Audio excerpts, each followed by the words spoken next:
All right, thank you for joining me, everyone. Charles Moscowitz, live stream.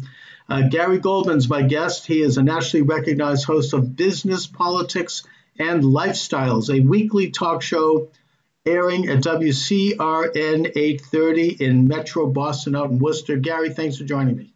My pleasure. Thanks for having me. Gary, you talk about politics and news from an economic standpoint. I guess I'd like to start with somewhat of an overview and a thumbnail, if you will, on the Trump economy. I mean, it seems to me that the day Trump was elected president back in November of 2016, it was like a lid was lifted off. You know, all of a sudden the stock market surged, and there was a kind of a reestablishment of confidence generally in the economy. What do you think happened at that time, and how do you think it's gone since? So I think part of it was psychologically under the Obama administration, people were afraid to make moves. Businesses, I talked to a lot of corporate people that had plenty of cash, plenty of money, wanted to make moves, but they were concerned about different policies within that administration. So I think there was a big psychological impact there. I think exactly what you're saying. Trump lifted the lid, and the money started to flow. And I think it's flowing properly. That there are some hiccups. There have been some hiccups, and there probably will be as we go forward. But we've got into this mindset that every so many years we're going to have a correction or something terrible is going to happen. I don't see that coming for at least the next 4 to 5 years, and maybe a little longer. I think we're going to be secure. I think there are a lot of signs out there that companies still want to grow. You just have to look at the job market, and real estate's doing well. So I think there's a lot of positive things going on out there. It does appear to be so. I mean, the unemployment is at a low ebb. I think it hasn't been this low in the last 30 years, including and particularly amongst the African American community and people of color. You have a reduction in onerous regulations. It's not that he's against regulating business, but there's a lot of redundancy and over-regulation that hurts the ability of small businessmen to invest and to grow. You have the tax cuts. You have trade policies that are controversial, but yet at the same time, I think that they seem to be bearing some fruit in terms of at least examining, if not ultimately attacking, the international trade deficit. So where are you on this whole business of the tariff policies and with China and European Union, et cetera? I'm okay. I think the United States has been more than generous over the years and not forcing some of these tariffs that the president has put on recently. And I truthfully believe that if he works out a deal with China, and I don't think it's if, I think that deal's coming very soon, you're going to see even a bigger expansion, a larger expansion in the economy. And I think that's going to have a long-lasting effect. Look at south of the border. We can talk about that. There's some economic issues down there. When we keep the threats going on with Mexico, and I think we have to keep those countries. We have to keep the pressure on them to do what's right for the United States. But I think all in all, tariffs are it's funny business. I've talked to several economists, and they all have a different perspective on them. But I think in this regard, the president has made it clear to countries around the world that the United States wants to do business with you, but it has to be fair to the American people and the American taxpayer and the consumers in America. So I have no problem with this. I think it's going to, over the long haul, it's going to do this country. We haven't even begun to reap the benefits of these yet, my opinion. No, I mean, I'm with you on that. I mean, it protects American labor. It protects American industry. It promotes American small business. And, a tiny tariff on a product from China that's made for practically nothing, it's not going to affect really the price of that product. I mean, if China can create a pair of sneakers for like 50 cents and then they sell them in the United States for $80, I mean, they can take on a small tariff and not really have it affect the bottom line. And I think the American people have to practice what they preach. And I think some are willing, and it always comes down to the prices they see at the store or whatever they're buying. But we want to keep it fair for America, and sometimes it may cost us in some instances a little money, businesses. But I think in the long haul, if you look at the whole picture, I think it's well overdue and it's justified. And I think America is going to benefit greatly from this, as are our, trade partners around the world. Oh, absolutely. We're leveling the playing field, as they say. And also, I mean, they talk about the United States. I mean, the enemies of Trump talk about him launching a trade war, but we're already in a trade war. I mean, these countries, China, the European Union, Germany, they have tariffs already against American imports. And this is, in a sense, we're finally stepping up. I mean, past presidents, the Bushes, Obama, they all talked about this, but they never did it. Trump comes in and he's actually, hey, he actually thinks he's president. Yeah, President Trump, they're not used to him. They're not used to a president elected to office doing exactly what he said he was going to do. And he doesn't kick the can down the road as many other presidents have done. He looks at the problem and he continues to look for solutions. He could easily check out of a number of these things that he wanted to do by saying, look, I gave it a shot. The American people gave me a hard time, as past presidents have, or Congress or the House, the Senate. They didn't want to do it. But he continues on it. And I think behind the scenes, he has some great people working on these policies. Oh, yeah, definitely. And I think particularly this new attorney general. Oh, yeah. Yeah. He's come in and he seems like the kind of guy doesn't take crap from anybody, whether it be Trump or Mueller or anyone else. He's going to go in there and he's going to, uphold the law, and he's like a sheriff. Yeah, and there's nothing wrong. Yesterday I had a conversation with some people when he came out and made the comment about spying. And I'm like, well, based on everything you've seen, what do you think may have happened here? I mean, I don't care what your party affiliation is. This is a dangerous way for the American government, American people, not to be a little more outraged over this, because this could have been, when you talk about possibly a coup or a soft coup, and in my opinion, that's what was going on. We all have to be concerned about that, because that would have devastating effects to us as a nation and economically over time. Oh, I think that it's not even a matter of question. I mean, the FISA warrants were to spy on a small-time official who was in the Trump White House, and it gave an opening to spy on Trump. Right. It's kind of, I mean, to my way of thinking, this is hopefully these dominoes are going to fall, and that people are going to be indicted and held accountable, and that's really something that's a good thing for all of us, regardless of which side you're on, because we can't have government like that. I mean, Richard Nixon resigned for about a 20th of this in terms of bugging people and spying. I mean, exactly. So one of Trump's premier issues was building the wall, preserving the border. Yeah. And I noticed that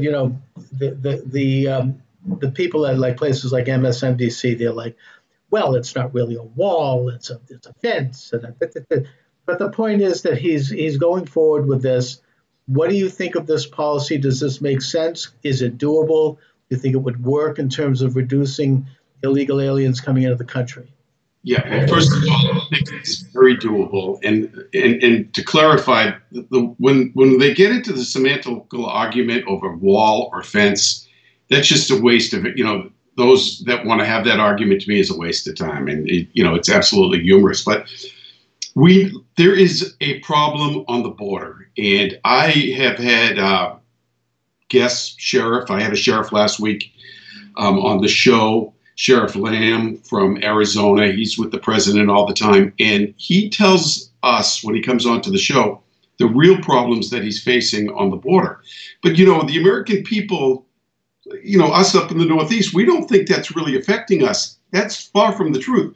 As he told me last week, and I had done some research, and he's 100% correct, those that sneak over the border don't hang around the border communities. They come to Massachusetts. They come to the Carolinas. They go to Florida. So it's a concern for everybody. But with that said, we need a policy. What other country can you just walk across the border? War-torn Syria now is harder to get into than the southern border of the United States. What does that tell you? No country allows you to just walk in, nor should we be offering everybody and anybody asylum to come into this country. We need to overhaul our legal immigration policies. We need to get that up to date. I personally believe we need to allow more people to come in through that means once they're properly vetted. But this whole notion that it's being made up, there's not a crisis on the border, Shame on those that are spewing that information, because there is a crisis. It is harming all of us. And if we don't get it under control between the gangs, possible terrorist groups coming into this country, and just the siphon on the dollar within different communities. You know, we're both Massachusetts guys. You go to the city of Lynn, they don't have enough money in the school systems to teach the kids that are the families who are been paying taxes all along. They have such an overrun of illegals in their system. So it is a problem. It has to be dealt with, and there's got to be a means to come in the country, and it has to be through a system that it is properly enacted on a daily basis, not just crossing the border. But it is out of control. And I have friends that live on the border in that part of the country, and it's concerning. It's very concerning what's going on. Yeah, I mean, I also have talked to people on the border, and there are parts of that border that are very lawless, and that it could spill very easily into the United States. So any sane sovereign nation protects its borders. It's just part of, for the same reason that you protect your private home. I mean, recently Jeff Jacoby quoted me in an article, because I had said this on this podcast, that, you know, the having a border wall is like locking your door to your house, you know, except it's for the nation. And that you do it because you want to protect yourself, not because someone's necessarily going to break in. And I've said to my viewers and listeners that I'll bet you your car out in the driveway has a locked door. You know, it's this. I mean, animals understand this. Try to invade the space of a dog. You know, see what happens. I mean, it's natural that you protect, you know, your own borders, and as such, we set up nations to protect our national borders. So I think that people at some good level understand this, even if they don't admit it, and they look beyond this kind of atrocity propaganda that's put out by Trump's enemies. Yeah. There's something somehow mean about doing this. And then that tells me that President Trump is standing pretty strong in terms of being reelected. Yeah. And that I think that Republicans are going to do well in the next election, because of some of these really nutty Democrats who have been elected to Congress with the new Green New Deal and these very flaky people. What do you think is going to happen? I know it's very early, but how do you see things unfolding? And do you see anyone coming up the ranks on the Democratic side who might be able to challenge Trump? At this point, the only person I feel if he put his umbrella under the Democratic side would have been the former Starbucks CEO there. I think Schultz. Yeah, I think he's pretty. I mean, I think he has a lot of information. I think he's, you know, he could have given the president a run for his money, but at this point, there's nobody. Look, you never know what can happen. There's no one there that alarms you.